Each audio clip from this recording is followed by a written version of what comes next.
This is Kyle from Hat Local SEO, and in this video, I'm going to go over something that just pisses me off to no end, and that is all of the misinformation and just general idiocy about SEO from Reddit. So before I do that, like, subscribe, all that bullshit so I get the engagement. Reddit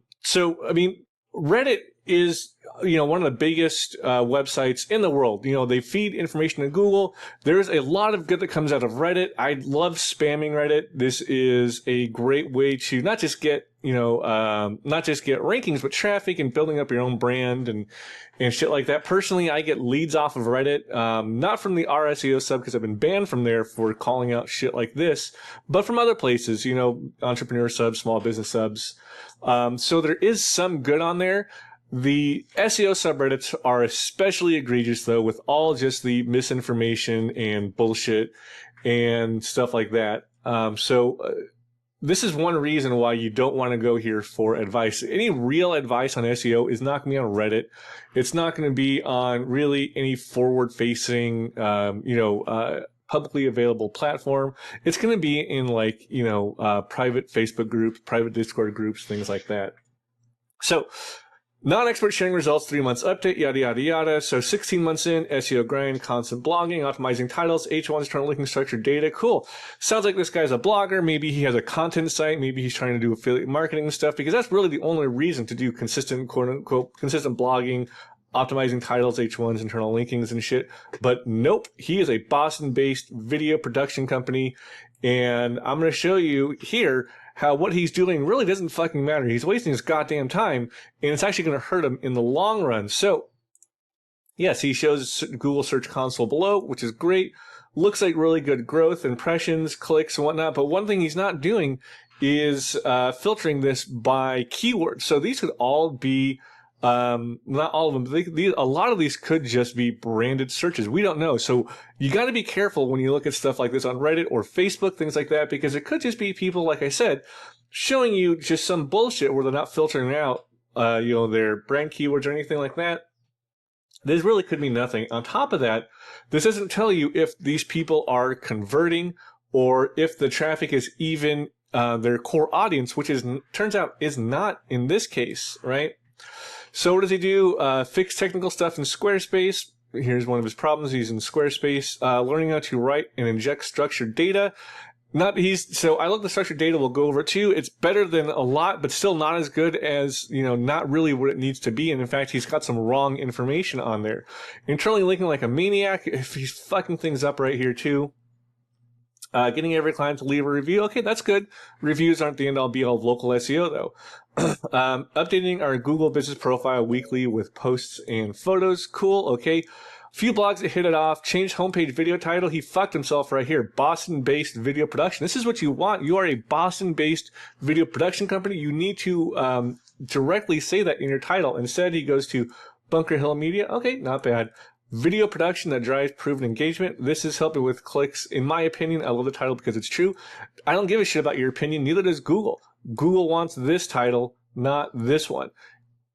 Your title on your webpage, it does not matter when people are going to be finding it from your GBP because you are a local business, right? So let's go over like the metrics and shit that we're looking at. So Bunker Hill Media, again, looks really good according to SEMrush, but again, he didn't really show us what keywords he's actually ranking for. Let's go down to the keywords. Look at this. Sony FX3, FX3 Sony, FX3 camera, Sony FX3. So these are the ones that he said took off, these blog posts. But what are these? These are informational blog posts for specific products. On top of that, they took off because they're in the People Also Ask section, right? Bunker Video Hosting. Not Bunker Hill Media, but he's showing up because he gets a partial match keyword in there, right? Again, Sony FX3, Sony FX3. Look at this. Another, again, Bunker Hill Media, another branded search. So really what it looks like is his traffic is coming from people looking for information about a specific piece of equipment or from people looking for him directly, right? So again, we're not seeing anything here. Here we go. Finally, video production, Boston, Massachusetts. That is great. So we got that going on there. Videographer Boston. But again, these are the wrong keywords to really be going after, and I'm going to show you why. How to take pictures of Northern Lights with smartphone, FX. Okay, so if you're looking at this, really what you're seeing is everybody is coming here from just from just one or two blog posts or from branded searches. So people who are looking for shit about a specific type of equipment, or from people who are looking for him directly. Now, like he said, there's a ton of blogs on here, which you really don't want as a local business, right? So for one thing, he's got a fucking ton of blogs on here. But now look what he's doing. Corporate training video production in Boston. So he's got that blog post here. Uh-oh, corporate brand videos. Looks like there's some keyword cannibalization going on, right? Why your brand video isn't working. Uh-oh, corporate brand videos. Let's see, we got here Boston video production. Again, he is creating more keyword cannibalization. Boston corporate. Fuck. I mean, see, are you seeing are you seeing the pattern here? There's all this keyword cannibalization going on, and that's why you see none of his pages that he's written are actually hitting and getting traffic. It's all traffic from this fucking, maybe this one, I don't know, one of the other pages. What page was that? Let me see. So it's this page, this URL. It's getting all the traffic, right? One of the issues with this is, and this is why I tell people don't fucking blog so much if you're trying to rank in Google Maps, is because there's this thing called, like, you know, site focus or site topic. Google assigns a site topic to your entire website. It's a topicality score. The issue with this is what happens is when you blog so much, you stop being a local business. Google stops seeing you as a company who is trying to provide services to the Boston area or whatever, and starts seeing you as an informational website. So you stop ranking for local queries and you start getting promoted for informational queries. And that was actually confirmed. This is something that we had suspected for a long time. It was confirmed in Google Leaks here. This is, if you want to look it up, it's called Site Focus Score, and Site Radius really are the ones that you want to look at. So Site Focus Score is right here, denotes how much a site is focused on a specific topic. Site radius, how far page embeddings deviate from the site embedding. Basically what that means is, what is the topic of your site, and the pages that you are publishing, or your entity as a whole, how far is that away from the focus of your site? So really what he's doing here is he's telling Google, hey, I'm writing all these blog posts, right? I'm trying to rank for all of these informational type queries. I'm not an actual business. I just write about shit like the best fucking, I don't know, lens or some stupid bullshit, right? So going on to schema, again, he's screwed up all the schema because he doesn't know what he's doing. Probably because he got information from the SEO sub or some stupid bullshit like Neil Patel. So Boston video production pricing guide for small businesses. So what you see here is he feels like he's got a lot of good schema on here, but again, he doesn't really know what he's doing, right? So article, this is what you want on here. Cool. No. Articles for news postings, right? This is for magazines, newspapers, shit like that, stuff that's timely and topical.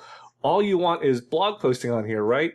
Well, you know what? You're not really putting a whole lot of information on the blog posting schema. Really, what you can do here is you want to put the entire blog post in there because Google's going to read it, right? He's also got blog on here. Blog schema doesn't go on a blog post. Blog goes on your blog archive page, right? So now Google's like, okay, is this a blog post? Is this a blog archive page? Is this like a news article? Is this a magazine article? Really, what is this?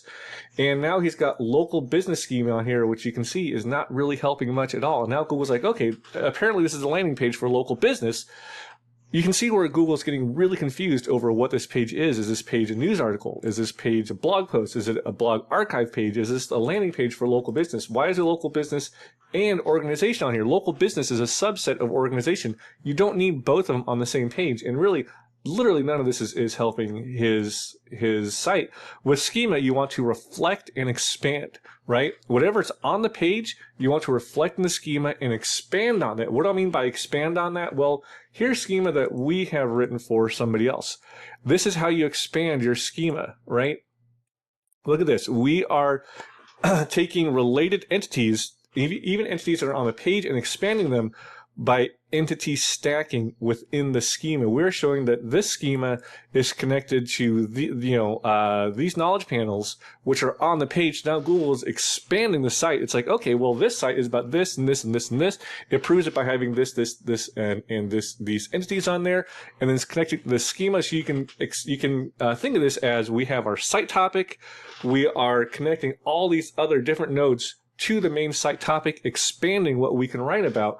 Like I said, right here, where we have our site focus score, which is our site topic, but we're showing Google what the embeddings are for each page and how they relate to the site or to the radius of the topic within the site. That's not being shown here. Really, all this is doing is confusing Google, because Google, there's all this wrong schema on here, schema that isn't even really written properly, and Google's really confused by all this, right? So right away, all these blog posts are pulling them away from being a local business to being an informational repository for videographers, photographers. The information in the schema, which is the first thing Google's going to look at, because Google reads things like we do, left, right, top to bottom. This is exactly what Google's reading. They're going here first, reading all this stuff. Now Google's thinking, okay, well, maybe they're a news organization. Maybe this is a news article. Maybe this is actually just the blog archive page. Google doesn't really know, because there's all this conflicting information in the schema that doesn't reflect what is on the page, and in fact gives conflicting information about what's on the page, right? So all this stuff that he's doing is actively hurting his site. And again, this is why you don't go to our SEO or any SEO sub on Google for any of this bullshit. So since he is a local business, I want to go in here and see what his local dominator reports look like, what his local rankings look like. So I pulled some keywords he's ranked for, like drone videographer near me. Cool, he's in the map pack right on top of where he is, but once you get a little bit outside of there, he drops off for really a long tail, low competition keyword. Drops off, literally within blocks off of the map pack, right? Even right on top of where he is, he's not even ranking number one, right? And then he's just completely invisible anywhere outside of that local radius. Videographer near me, what should be his main keyword, it looks good. He's ranking number one. But again, these are places where there really aren't any competition. So if you actually go to valentin.app, you can see here where he's ranking and where other video production companies are, right? So cool, he's ranking number one right here. So let's get in a little closer. Number one, number four. Oh, why is he ranking number 4 here? Oh, because that's where there are actual other companies. It's because there's competition here. So you can see here, once there's actual competition, he completely falls off the map, right? Video production company near me, same thing, videographer. As soon as there is any sort of competition, he falls off, because he's not actually doing SEO the right way. He's doing SEO like somebody would be for an affiliate blog, right? Not for a local business. So he's really fucking his chances in the future of ranking 2, because he's pulling himself so far away from the topic of local business over to informational queries, that Google is not going to trust him unless he completely redoes his site, completely revamps it, tears it down, takes those blogs off, and starts focusing more on local SEO rather than trying to get his blogs ranked. And I'm sure, or if you go into the Reddit chat, everybody's just kind of, talking about how great he is and stuff like that, and not actually giving him advice that he needs, right? You can see here, videographer near me, as soon as you get away outside of his radius, he's completely invisible, right? And, you can say, oh, look, he's number 1, number 2, number 3, or whatever. But again, like when you go there is nobody around to give him any sort of competition, right? So, yeah, he might be ranking well where there's no competition, but the second other companies pop up here, his rankings are going to tank, right? So it's not so much that he's doing good SEO and getting leads because of that. It's because literally he's the only game in town in some places, right? So, this is a big issue with the SEO sub on Reddit. And if you want to avoid these mistakes, then really what it is stop blogging so much. And for the love of Christ, do some keyword research. Make sure that you're not cannibalizing any of your service pages with stupid fucking blog posts, okay? Really, if you want to rank locally, don't worry about blogs. Worry on building up your entity, right? Worry about getting clicks. Even optimizing your GBP should be a one-time thing, maybe once every 6 months. Really, this stuff should go to your website, building out your service pages, building links to those service pages like niche edits using SEO Neo, making sure you have the correct schema on there. For the love of God, don't just write about everything, right? Only the relevant schema should be on the page, right? And then get traffic with CTR. Use Agency Assassin, use CTR Booster, things like this. That is how you rank a local business. You don't rank a local business by blogging like this, okay? So that's about it for this video. I just want to go on a rant about SEO because, or the RSEO sub, because they're the fucking worst. If you want, to rank higher for your business, contact us at Hat Local SEO. You can contact me, I guess. I do consultations. Just don't go to Reddit. For the love of God, just don't go to Reddit. That's about it for this video. If you want to learn more, visit ghls.io. Click the link down below in the description, and I'll talk to you later.